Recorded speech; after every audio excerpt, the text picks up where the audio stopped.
আসসালামু আলাইকুম আপন মানুষজন দূরে এবং কাছের যে যেখান থেকে আমার এই ভিডিওটা দেখা সকলে জানাই অনলি কুকিং রেসিপিস চ্যানেলের পক্ষ থেকে স্বাগতম।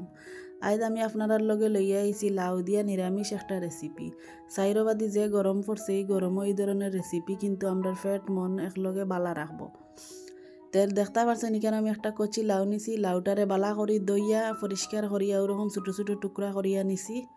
আর লাগবো আমার এখানে এক বাটি মসুরি ডাইল। আজ আমি মসুরি ডাইল দিয়া এই রেসিপিটা রান্ধিম।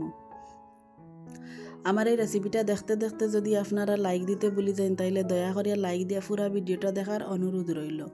এখানে আমি একটা কড়াইয়ের মাঝে নিছি 2 টেবিল চামচ সয়াবিন তেল আর একটা তেজপাতা মাঝখান দিয়া চিড়িয়া নিছি আর এক বাটি রসুন কুচি করিয়া নিছি। রসুনটারে বালা করি লাল করিয়া বাজিয়া নেওয়ার পরে দিলাইছি আমি বড় সাইজের একটা পেঁয়াজ কুচি করিয়া আর 10-12টা কাঁচামরিচ। স্বাদ মতো লবণ দিয়া আমি আর একটু বালা করি লাড়িয়া চাড়িয়া মশলাটা কষাইয়া নিছি।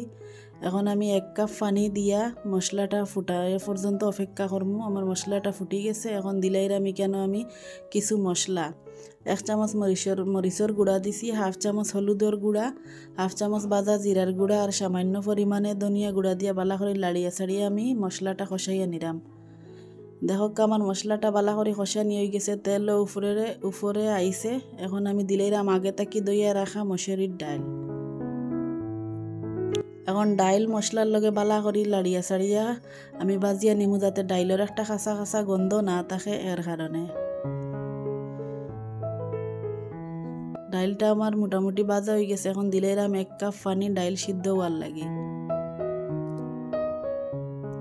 এখন ডাইল আর পানি একলগে বালা করে আমি মিশাইয়া ঢাকনা দিয়া ডাকিয়া রাখি দিমু 3 থেকে 4 মিনিট। 3 থেকে 4 মিনিট পরে দেখো আমার ডাইলটা মোটামুটি সিদ্ধ হয়ে গেছে। পুরাপুরি সিদ্ধ হয়েছে না, পুরাপুরি সিদ্ধ আমি করতাম না, বাকি সিদ্ধ লাউ যে সময় দিমু ওই সময় লাউর লাগি হইব। এখন আমি আগে দিলাইরা আমি কেন আগে থাকি খাটিয়া রাখা লাউগুলা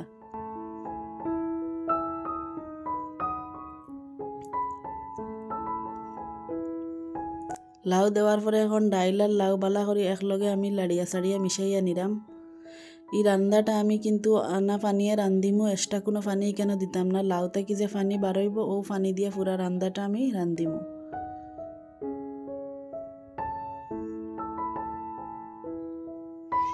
দেখো আমার মিশানি হয়ে গেছে। এখন ঢাকনা দিয়া ডাকিয়ে রাখি দিমু 4 থেকে 5 মিনিট। চুলার আঁচ কিন্তু মিডিয়ামে আছে।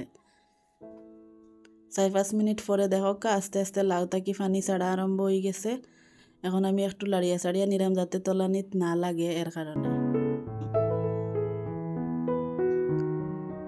আবারও আমি ঢাকনা দিয়া ডাকিয়া রাখি দিমু 5-7 মিনিট।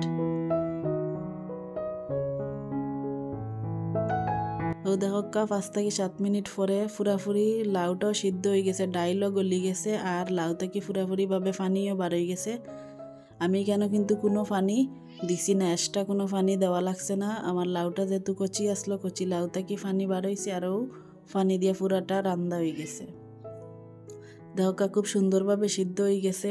এই রেসিপিটা আপনারা সকালে রুটির লাগিয়েও খাইতে পারেন, কোনো অসুবিধা নাই। এখন পানিটা একটু টানি গেলে আমি উপরে থাকি কিছুটা ধনিয়া পাতা দিলাইরাম, সুন্দর একটা গ্রান হইবার লাগি। ধনিয়া পাতা দিয়ে আমি চুলা অফ করিয়া 10 মিনিটের লাগি ঢাকনা দিয়া ডাকিয়া রাখি দিমু। আমার এই রেসিপিটা যদি আপনার ভালো লাগে তাইলে লাইক, কমেন্ট এবং সাবস্ক্রাইব করতে ভুলেন না যেন। আর গরমে অকল বালা থাকবা। আল্লাহ হাফিজ।